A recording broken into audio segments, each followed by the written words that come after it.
بلکہ حقیقت یہ ہے کہ انہوں نے قیامت کو جھٹلایا، اور جو قیامت کو جھٹلائے اس کے لیے ہم نے جہنم تیار کر رکھی ہے۔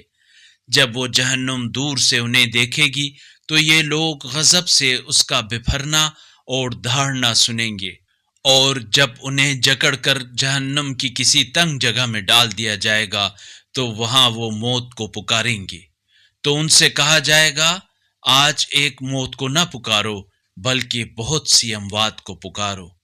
کہہ دیجئے کیا یہ مصیبت بہتر ہے یا دائمی جنت جس کا اہل تقوی سے وعدہ کیا گیا ہے، جو ان کے لیے جزا اور ٹھکانہ ہے۔ وہاں ان کے لیے ہر وہ چیز جسے وہ چاہیں گے موجود ہوگی، جس میں وہ ہمیشہ رہیں گے۔ یہ لازمی وعدہ آپ کے پروردگار کے ذمہ ہے، اور اس دن اللہ ان لوگوں کو اور اللہ کو چھوڑ کر جن معبودوں کی یہ لوگ پوجا کرتے تھے ان کو بھی جمع کرے گا، اور پھر فرمائے گا کیا تم نے میرے ان بندوں کو گمراہ کیا تھا یا یہ خود گمراہ ہوئے تھے؟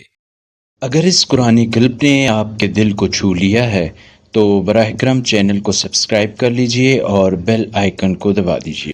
اللہ نور السماوات والارض، اللہ آسمانوں اور زمین کا نور ہے۔